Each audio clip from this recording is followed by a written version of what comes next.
Hey guys, welcome back to another video, and in today's video this is going to be part 2 of where each state is trending. We're going to be filling out the second half of the United States. But before we get started with that video, I'm going to take a look at this previous video. This is part 1. If you have not watched it yet, I would highly recommend watching it. I just want to address some comments I got, and so more, by the way, I'm not trying to single you out here, I just want to address this comment because I think it's important, because this is like, by the way, these are the comments I like getting, because they disagree with me, but in an intellectual and productive way, and I will gladly address these comments, and I'm very happy to have this conversation. So, Soapmore says, everyone is saying Utah is trending blue, but I'm skeptical. We have two confounding variables, Mitt Romney and Donald Trump, making it look like Utah was ultra-conservative in 2012 and then suddenly shifted to the left in 2016 and 2020. I don't think that's real, and even if you look at lower-level races, you still have the coattail effect, where Republican voters were more likely to vote for a statewide candidate who is not tied to Trump. I think Soapmore is right. I do think that Trump was a bad candidate for Utah. As you can see, in 2016, he didn't even crack 50 there, I think, because of Evan McMullin, who got a lot of more moderate or anti-Trump Republicans to vote for him. And so I do think that Trump was not that great of a candidate for a region like Utah. That being said, I do not think that that's going to affect Utah 20 years from now. Utah has been, trending blue for decades. Like, the Democrats still won a House race there in 2018. Ben McAdams won a seat that was expected to be very Republican for all of the decade. And yeah, he lost in 2020 because, 2018 was a very favorable year for Democrats. 2020 was not as favorable for them as 2018 was. But I still do think that there's a lot of evidence that Utah is trending blue, and even if that evidence doesn't present itself in a super clear way politically right now, I think it will soon. So, for example, the cities that are growing in Utah are diversifying. They're getting more college educated. They're getting, jobs that are more likely to provide the people employed there with higher incomes, and thus more likely to vote Democratic. The people that are moving to Utah are primarily Democrats. They're moving to Salt Lake City, West Jordan, Provo, even, and Ogden, and even St. George to a certain extent as well. And all the cities in Utah that are growing have been trending blue. Biden won Salt Lake City when, Obama did not. He won Ogden, he did very well in Ogden. Biden ran ahead of almost every prior Democrat in all the big cities in Utah. He did quite well in a lot of the suburbs of Salt Lake City. Even though he didn't, win the suburbs of Salt Lake City, he still did quite well for a Democrat there. So yes, Utah is still a red state right now, for sure. It's not going to flip in the 2020s, and I do think that Trump kind of accelerated that trend to a certain extent, but I do not think that Utah is not trending blue, because there is a lot of evidence, I think, that's going to present itself very soon. Now, on another note, this is a funny comment. You should read it. Okay, so we're going to hop right into this part of the video. So we're going to just start with Minnesota. We're going over to Maine, so we're going to go kind of like this. So yeah, let's get right into it. Minnesota. So this is a hot take here, but I do think Minnesota is trending to the left. And now I'm going to explain this, and I think this is mostly for two reasons. So first of all, when Joe Biden won Minnesota by 7%, I was a little surprised, because I thought he was going to win it by 3 or 4. If you watched my channel back in 2020, which shout out to you if you did, because you're automatically super cool if you did. But I had Minnesota as a lean Democratic state, which meant I thought that he was going to win it by 3 or 4%.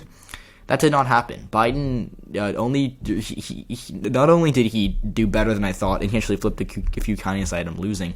He won Minnesota statewide by almost double the amount that I had him winning it by. There are even some people who thought that Trump would win Minnesota, which, now sounds a little silly, but, there was polling like Trafalgar that thought that Minnesota was going to be very close. So I think that there is a lot there was a lot of reason to believe that Minnesota could have gone red before 2020. So the reason that I think it's trending blue is because of education polarization. The issue that Republicans have in Minnesota is that Minnesota as a state is getting more and more college educated, and college educated voters are getting less and less likely to be Republicans. And the areas of Minnesota that are, like, Minnesota as a state as a whole is losing population, but the areas of Minnesota that are growing are Democratic areas, and the areas of Minnesota that are losing population are Republican areas.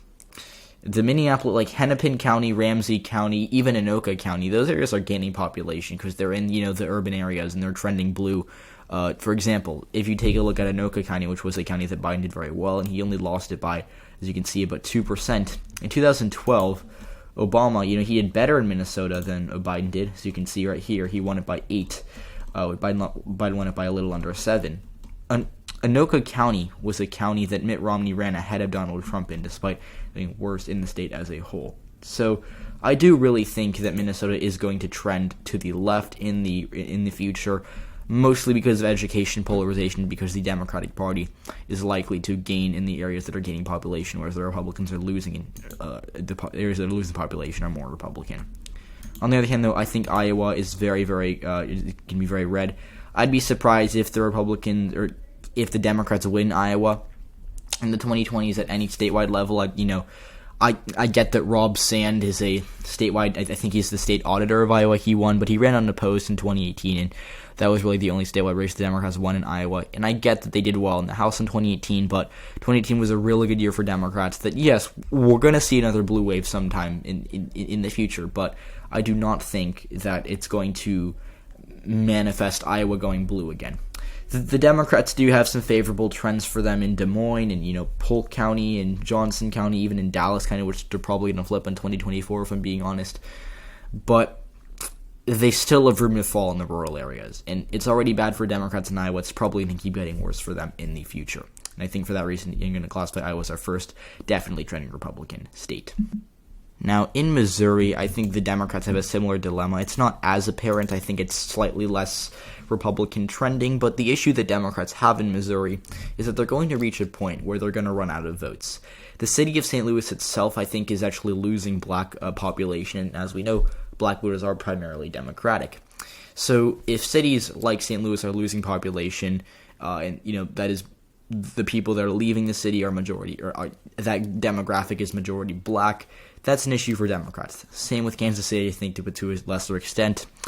And I really do think that Missouri is going to be a bit of a problem for Democrats at the House level, because I think if the Republicans reach a point where they can crack St. Louis legally, they might be able to do that in 20 years from now. Right now, St. Louis is protected by the Voting Rights Act because it has a substantial black population. But since these areas are losing black voters, that's not good for Democrats, and it also gives Republicans the ability to crack those cities. Now, Missouri as a whole, I think, isn't going to move too much from where it is right now. It's right now about an R+17 state, if I had to give you an exact number. The Republicans are probably going to win the Senate race there in 2022 by a similar amount. And so, I don't really think there's a ton to discuss there. Missouri, pretty Republican. The Democrats have a bit of room to grow in Springfield, but that's really the only area they can improve in.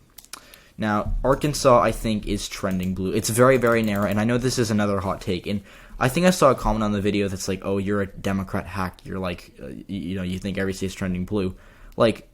Okay, I'm going to be wrong with some of these states, but I guarantee you that person did not watch the entire video. And if, I think that if they watched the entire video, they probably would have not commented that. They would have said, hey, I disagree, like Soapmore did. This comment right here is a good comment to leave, right? So I do think that if you're going to slam me, by the way, please just watch the video.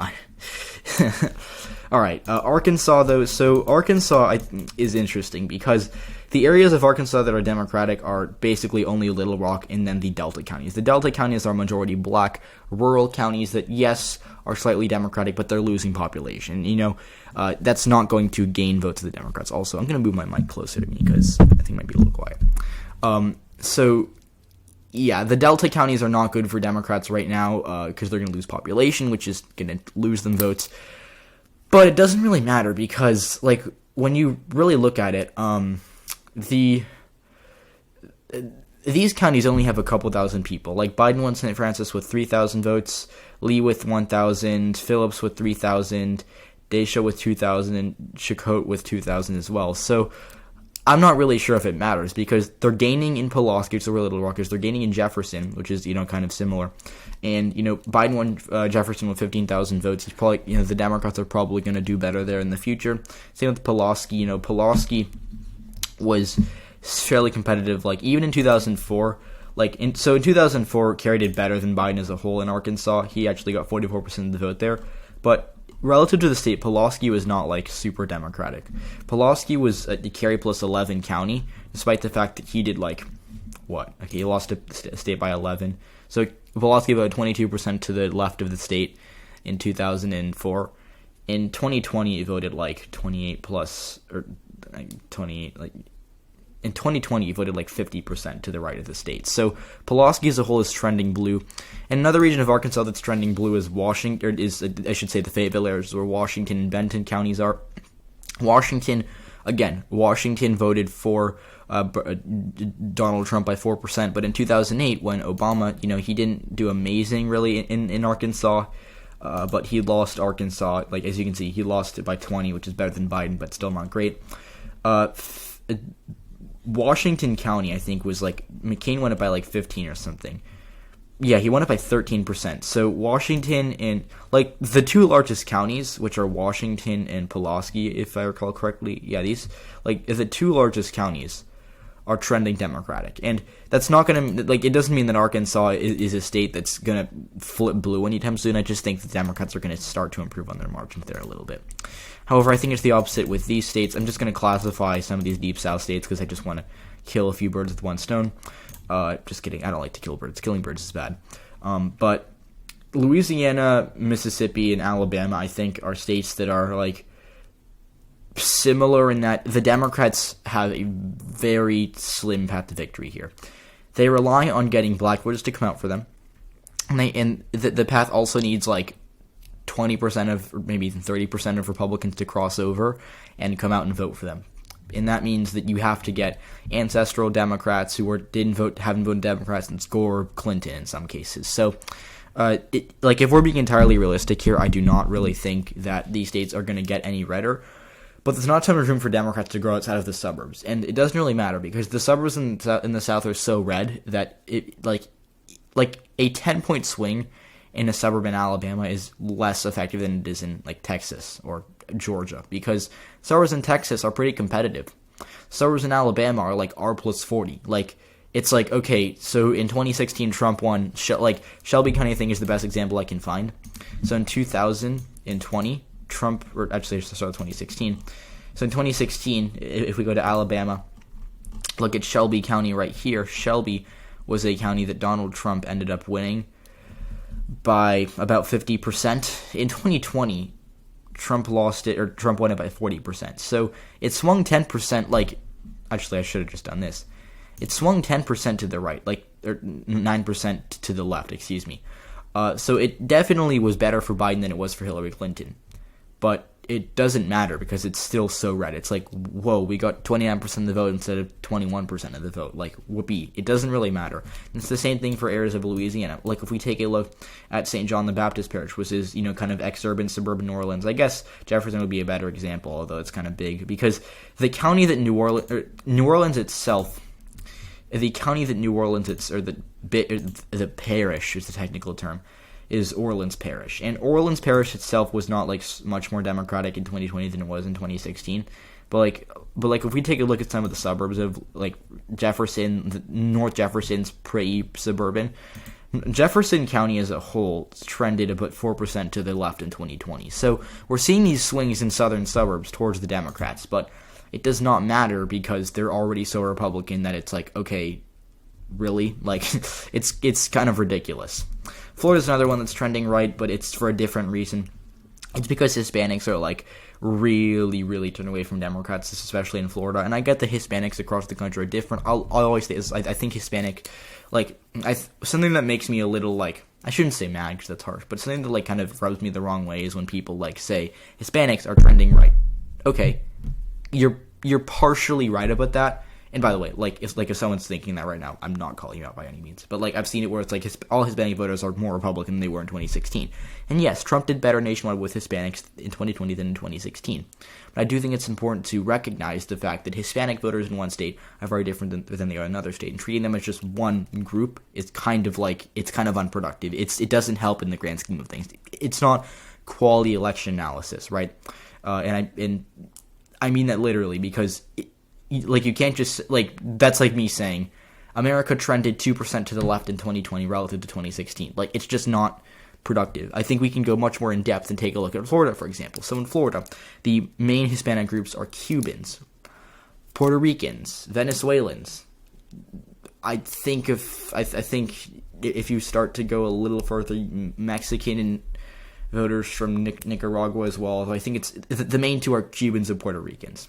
Now, in Florida, both those demographics trended like massively to the right, especially Cubans. And I think it's tied to the fact that Donald Trump tied Joe Biden to socialism, and that didn't really work for him in the Rust Belt, but it did work for him in Florida, because in exit polls, a lot of voters that were Clinton to Trump voters said that they supported Clinton because they were Democrats, but were scared of Biden because they thought he was too far left, or because they thought he was too close to Bernie Sanders or Alexandria Ocasio-Cortez. And whether that's true or untrue is, it's not my job to say that right now, but I do think that certainly had a role in giving Florida a more Republican lead in 2020 than it was in 2016. Because in 2016, Florida was very close. In 2020, it was close, but not, like, really close.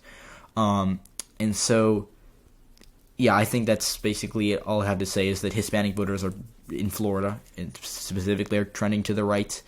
I would definitely say that there are some trends for Democrats. Like, Seminole, Duval, Hillsborough, Pinellas are all counties that I think got bluer in 2020 by like pretty substantial amounts. Like, if we look at the trend map that New York Times has, which is perfect actually because it's helpful, like Tampa, Jacksonville, and Orlando are all cities that Democrats are going to improve in. Like, the county that Orlando is in, Orange County, trended to the right, but the city, I think itself, trended to the left relative to the country. Pinellas County, which is the base home of St. Petersburg and the Tampa suburbs, trended to the left. Hillsborough County trended to the left as well, though like barely. Duval County trended 5% to the left. It was a flip in 2020. Seminole County also trended to the left by 4%. So the Democrats are definitely like improving in some parts of suburban Florida, upstate, but it doesn't really matter, especially because the Republicans are doing so well in Miami-Dade. Like, just to put it out here, Pinellas is a pretty big county, okay? Pinellas, Biden got 277,000 votes there. He improved, he beat Trump by about 1,000 votes, which is quite impressive for a Democrat in Pinellas, because Democrats have, but they'll generally win Pinellas, but they don't really win statewide races, if that makes sense. Now, the issue that the Republican Party, the Democratic Party has, is that they get 277,000 votes in Pinellas and, do better than they did in 2016. They let the Republicans get 532,000 votes in Miami-Dade County. Like, I'll actually pull it up right now. Trump got 522,000 votes in 2020 in Miami-Dade County. In 2016, he only got 333,000 votes. Like, he got 200,000 more votes in 2020 in this county alone than he did in 2016. So, yeah, it's great the Democrats flipped a few counties, but it doesn't really matter when they're surrendering 200,000 votes to Donald Trump and losing the state. Georgia, I think, I'm actually not going to spend too much time on Georgia, even though it's a cool state to analyze. It's very interesting, but I think we all know it's trending blue. It's actually bolting to the left, as I like to say. And it's because of the Atlanta suburbs. They're getting more diverse, they're getting more college-educated, and they're getting more Democratic as a result. That's pretty much it. Tennessee, I think, is also trending blue. I know it's kind of a weird take because Tennessee is so red, but when you look at the trend map, their shift relative to 2016, it's kind of all over the place. Like, the rural area shifted to the right by, often a lot in some cases. But the issue here is, like, Truesdale County, for example, which actually I'm pointing on right now. That's a coincidence. Truesdale and Clay both had, pretty big shift to the right. But they only have about 2,000 people in them, or 2,000 voters that voted for Trump. Now, if we look at Nashville, the county surrounding it, Davidson County, the home of Nashville, Biden got almost 200,000 votes there. He got 86,000 Williamson, which trended 9% to the left. He got 50,000 Williamson. He got 60,000 Rutherford, and he got 22,000 Williams in Wilson County. Whoa. And that, cancels out whatever trends you're seeing in the rural areas. And Democrats are also going to start to improve in Knoxville and Chattanooga. Hamilton County, which is home to Chattanooga, improved for Biden. He did 7% better there than Clinton. He also did 9% better than Clinton in Knox County, home of Knoxville. And in Memphis, Shelby itself, home of Memphis, he did a little better than Clinton as well. So the rural voters in Tennessee are definitely trending to the right, but it doesn't really matter because they're so small relative to the suburbs and the urban areas, and those areas are trending blue. That's my short crash course in Tennessee. North Carolina is similar. North Carolina, I think a lot of people in North Carolina, a lot of people think North Carolina is just staying the same because it hasn't really budged since 2008. Because 2004 it was Bush plus 13. 2008 Obama wins it by about a point, or a little less than a point, I guess I should say. And then in 2012 it goes to Romney plus 2. 2016 Trump wins it by 4. And then 2020 Biden narrows it up to 2% for Trump. Now, that's not really like a massive leftward trend, but it's still worth noting because North Carolina was a safe Republican state for like a very long time, and now it's essentially a toss-up. Like in 2020, I think I had North Carolina being the closest state, and it was actually the closest state Trump won, so it's partially right, just to point that out. But it's, still quite, at least it's still quite like elastic in that the Democrats will win a governor's race by 4%, but by 5%, I guess I should say, and then they'll lose a Senate race there by 2%, and so it's elastic. It's weird, but like when we look at the areas of North Carolina that are trending to the left and the areas that are trending right, relative to 2016, so the areas up here that shifted to the right are predominantly black. Like Biden still won a lot of these counties. Like he won a Warren County. Like he still won it, obviously, but the issue that Democrats have here is that a lot of rural black voters are either trending towards Republicans or they're moving other places. And so the result of that is these counties are getting more and more conservative and more Republican. And so that is obviously bad for Democrats, but it's kind of canceled out again by the fact that they're doing so much better in Caribous County. Oh my goodness. Trump still won by about 10%, but Biden did a lot better there. He also did better in Mecklenburg County, which is home to the city of Charlotte, and he did very, very well in the towns of Greensboro, Raleigh, Winston-Salem, even like Asheville, even Fayetteville. He still did quite well.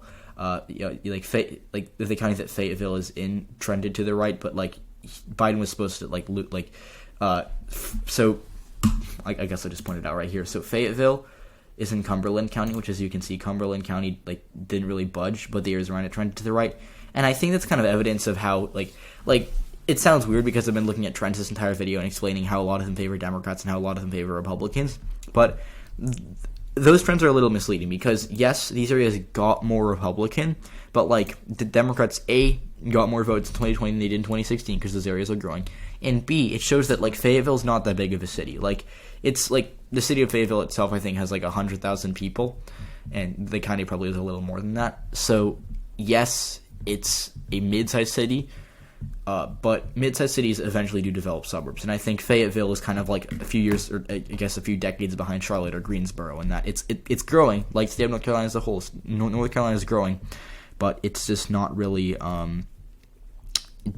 fully developed yet for Democrats. So I think that North Carolina is going to be a blue state in, a few decades from now. 2024, it's probably going to go maybe narrowly red, but I don't know. It's hard to predict that. Now, Kentucky and West Virginia are both clearly trending red. I guess I'll likely because they're not as clear as like Iowa or whatever, but they're pretty conservative. I think I'll keep it coal country in Kentucky and coal country in West Virginia. These voters used to be Democrats. They used to be, Democratic voters, but the issue is the national realignment. And the problem that the Democrats have is that they're doing better in the suburbs because they've embraced issues like abortion and gay marriage and LGBTQ plus rights. The issue for them, the drawback to that is that they're losing a lot of voters in the South and in the Midwest. They're losing voters who are working class voters who do not really care about social issues but are more economic focused. And then when Trump goes to West Virginia or to Kentucky and he says stuff like, the Democrats are radical, they're in support of abortion or, whatever. That really turns off a lot of former Democrats in these areas. So Kentucky, West Virginia, pretty much gone for the Democrats. And, Indiana's similar. I think Indiana's just bolt to Indiana's going to become, I think, another Kentucky. And what I mean by that is that, if we look at Indiana as a whole did not trend too much really anywhere. And, I get that Biden did really well in the Indianapolis suburbs for a Democrat. He almost won Hamilton County, which is the county that Clinton lost by, 25%, and then Biden comes in and only loses it by, Clinton, I guess, technically lost it by 18, or by 19. But Democrats are doing better here. And even the city of Indianapolis itself, Biden did better, which I find surprising. But the issue the Democrats have is that the rural areas there's still room to fall for Democrats in rural areas. Like Vigo County is a good example because it used to be a bellwether, and Democrats are still getting 40% of the vote there, and they're gonna I think in 2024 it's gonna fall to 35. Same with areas outside of Evansville. Same with areas kind of over here. Delaware County, I know, is home to a city. I'm forgetting the name of the city. I think it might be I'm forgetting the name of the city. Whatever, just forget about that. But, the Democrats still have a little room to fall in the rural areas, and in northern Indiana, like in Gary's losing population. It trended to the right in 2020. Lake County got 5% more Republican in 2020 than it was in 2016. That's because Indiana's state is getting less diverse. They're losing black population, and as a result of that, the Democrats are losing many of their votes. In Illinois, I think Illinois is another one of my hot takes here. For some reason, a big misconception I see is that Illinois is trending red. No, it's pretty clearly trending blue, honestly. And if we're being honest here, I will say that, there are favorable trends for Republicans in Illinois. If they're doing well in downstate, and Chicago's losing population, which I guess loses votes for Democrats. But the only area of Illinois that's growing are the suburbs, and the suburbs are trending blue at a really quick rate. That's really all it boils down to. It's not that complicated. Now, on the other hand, I do think that Ohio is pretty solidly trending red. Same with Wisconsin. I think these are similar, and I'll just say for both of them. Yes, the Democrats are improving in some of the suburbs, in Delaware County, Ohio. Biden did really well there. He narrowed it up to I think 6 or 7%, and the Democrats might flip it in 2024. Same with Hamilton County, Ohio, which is home to Cincinnati and its suburbs. Hamilton County used to be pretty red or pretty competitive. It's now all basically safe blue. So I get the Democrats are doing better there. But they're losing rural voters, especially in Wisconsin. They have a ton of room to lose. They have a ton of room to fall in rural Wisconsin. And they also have a ton of room to fall in areas that are working class. People act like Democrats are, done with working class voters. They still have room to fall with voters who are working class, who don't have college degrees. And as a result of that, the Democrats are going to be losing even more in Wisconsin, even more in Ohio. And, gone are the days of the Democrats winning Wisconsin's 3rd district, or the former Tim Ryan seat in Ohio. That's probably just gone, forever. And so I think, yes, Democrats are doing okay in the big cities in these states, but they're just not doing well enough to even keep them competitive. So I think, Ohio's gone for the Democrats. Sherrod Brown is probably going to lose by under 5% in 2024. But, it's he's just, Sherrod Brown is the last Democrat that's probably going to win Ohio, and that's even a stretch. Wisconsin, I think, Democrats in Wisconsin are have a little more hope. In 2024 they might win it, but it'll be super close, and if they do, it's going to be the last red Wisconsin for a while, or the last blue Wisconsin for a while. And in Ohio, if I had to make a comparison, I think Wisconsin can be the next Ohio, and I think Ohio is going to be the next Indiana. And then, Indiana's the next Missouri, which is the next Kentucky, which is, all going, down this route of conservatism. Michigan and Pennsylvania, though, I think have no trends. And, another, I think the biggest trend misconception I'll see here is that the Rust Belt's, getting more Republican. And I think people say that because in 2016 Trump did, he won the Rust Belt despite the fact that it was solid for Obama. That's just because Obama did so well in in these areas. Even in Michigan, in 2004, just to take a look at Michigan, Kerry didn't even do that well in Michigan. That's Wisconsin, which was also pretty close. But Kerry in Michigan, he only won it by I think 3 or 4. Yeah, he only won it by 3.5%, which is half a point more than Biden won it by, because Biden won it by almost 3. And yeah, he did fairly well in some of these counties, but he did not Kerry did not do that amazing in Michigan. Pennsylvania, he also won it by a similar margin. In Pennsylvania, he won. Kerry won Pennsylvania by about 2.5. That's about a point more than Biden won it by. So, yes, I get that these areas are voted for Democrats, but in 2004, in 2020, they also voted for Democrats narrowly. But Obama was more the exception than the rule, and so that kind of makes me think that these states are going to stay pretty competitive, pretty swingy for the next few decades. I don't really know where they'll be in 40 years from now. I don't have a crystal ball, unfortunately. But, these states are pretty swingy. I think they're going to stay that way. The issue for the Republicans in these states is that the only areas of the Midwest in general, but also specifically to Michigan and Pennsylvania, because they both lost electoral votes, the issue with that for Republicans is that the suburbs are growing. Like Chester County, Bucks County, even Montgomery County, Pennsylvania, they're all gaining people. And then on the other hand, like when you take a look at Michigan, Livingston and Oakland County are both bolting to the left, and they're like the only areas of Michigan that are gaining people. So that's bad for Republicans.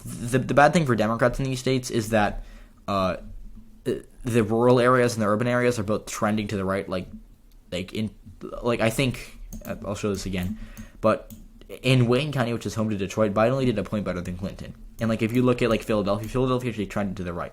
Trump did 3.5% better in 2020 than he did in 2016. He gained tens of thousands of votes in Philadelphia. So the urban areas of these states are not going to get more Democratic. The rural areas are going to probably stay where they are, get a little more Republican. And so even though those areas are losing population, the Democratic Party is not going to really catch any breaks there. So I don't really know where these states are trending. I think they have trends that cancel each other out that kind of keep it at D+1, D+2, D+3 states. Virginia, I get that Glenn Youngkin did very well in Virginia, and I get that he won. Yes, but that was a historically bad election for Democrats. One that I think that they were freaking out for 2 months. In November, the national environment was probably R+7 or 8, and now it's maybe R+4 or 5. But bottom line is, November 2020 was November 2021 was the worst month of Biden's presidency, and it was the worst month for Democrats since 2016, arguably, maybe even worse than 2016 if you look at the grand scheme of things. But whoops, I dropped my pen. Virginia is going to probably get bluer. And I say that mostly because of Northern Virginia, and because the Democrats still have room to grow in Chesapeake Bay and in Virginia Beach, and even in areas like Charlottesville, they still have room to grow. The Republicans had a minor aversion in Northern Virginia with Glenn Youngkin, but even Glenn Youngkin can win Loudoun County. Loudoun County voted for Bob McDonnell by 25% in 2009. And in 2021, it was still Youngkin still lost it by 15 or 20. So there was a minor reversion, and it's mostly because Youngkin did so well in rural Virginia. He did better than Trump in every single county in Virginia because he held on to the rural margins that Trump got. So I would say because of that, Virginia is going to be a still reliably Democratic state, even though Glenn Youngkin won it. You can look at a gubernatorial election, they're cool to look at, and I think it's interesting to watch, but what you cannot do is you can't just, you can't just assume that one race means a trend. In Kentucky, if I looked at Andy Beshear in 2019, seeing that he won, I wouldn't just say the Kentucky's trending blue all of a sudden. That's not how it works. You gotta look at, the grand scheme of things, the past 10 years. And that was the only good election for Republicans in Virginia in the past 10 years. Other than that, it was all blue, and all trending blue. Okay, we're in the home stretch here. I just want to get this over with because it's already 33 minutes, and I do not want to exhaust my fuel. I'm probably already exhausted right now. I think Maryland's multiple trends, it's just already so blue. Same with DC, multiple trends going on. It's already so blue, I don't really know what's going to trend, to be honest. But I think for states like Delaware, states like Connecticut, Rhode Island, they're all pretty clearly trending Republican. Not by much, but they are, because the working class voters in these states are super Democratic, and they're bound to come towards Republicans a little bit. Same with white voters. These states are overwhelmingly white, and a lot of them have college degrees, especially in areas like Rhode Island, but it doesn't really matter because at some point or another, the Republicans are going to do a little better with white New England voters. It's they're not going to be winning Vermont or anything. That's ridiculous. But they are going to start narrowing the margins a little bit. So I'd say these states trending red. New Jersey is also, I think, pretty close, but I'll say it's narrowly trending Democratic. And I mean that mostly because it's New Jersey just kind of full of suburbs, and that's generally a good thing for Democrats because the suburbs are trending so much towards Democrats that New Jersey might get a little bluer, so I'm just going to say that. New York, I'm not sure, but I guess I'll say trending Republicans because, the GOP has a little bit of room to grow in upstate New York, and they have a little bit of room to grow in New York City because, Trump actually did decently well for a Republican in New York City, and Curtis Sliwa did well. Trump did 12% better in the Bronx than Hillary Clinton did. Joe Biden did. Like if we compare 2012 to 2016, or 2016 2020, excuse me, in New York. Trump only got 9% of the vote in the Bronx in 2016, and in 2020 he got like 16%. It's like he almost doubled his vote share there. He also did quite well in Queens, Brooklyn, Manhattan as well. He did quite well, and for a Republican, obviously he didn't win them, but yeah. And so, yeah, I would say that New York City is going to get a little better for Republicans as a result of that. It's going to propel the state rightwards a little bit, not really much though. Massachusetts, I don't really know what's going on in Massachusetts. Same like Vermont, because it's like these states are already so blue that it's like I don't really know where it's going to go. New Hampshire, I do think is going to trend red though, and I say that mostly because the Democrats have been winning a lot of close races there by doing okay in the rural areas. Like Democrats still do decently well in rural New Hampshire, and yeah, Biden, like I think he did better in every county than Hillary Clinton did, which might prove me wrong. I'm not sure, but like Coos County was still like Trump still only won it by 6, right? And like Coos is like I think over 90% white. It's it's kind of college educated for a rural area, but not super college educated. It's just because Democrats like have still held on to like some ancestral voters from this area, and eventually they're going to lose those voters, or those voters are going to stop voting for them, right? And so that makes me think that New Hampshire is going to be trending red. Maine, I think, so the first district I'd say is trending blue, but only by a little bit, just because it's so college-educated that the Democrats are going to keep doing well there. But the second district definitely trending red, and the state as a whole I think is trending red. Like Susan Collins, I think, created a coalition that we might see in like 20 years from now, and that's mostly because the state of Maine as a whole is very white, and the Democrats again still do okay in rural Maine. Like they don't win it obviously, but like they still do okay, and they still have plenty of room to fall there. So. Yeah, so I think that is it for this video. Again, this was a lot, like, this and all took, like, over an hour for me to make, and, that stuff. A like would be greatly appreciated. Let's try to get to 5.5K soon. I'm going to start posting this, like, a lot again, because I didn't really post too much over the fall, but it's now midwinter, which means that I can post more, which is fun. So, yeah, I really hope you enjoyed this video. If you did, please leave a like. Subscribe to the channel if you haven't already. I've got some cool stuff coming. You don't want to miss it. So, yeah, thank you for watching, and I'll see you all in the next video.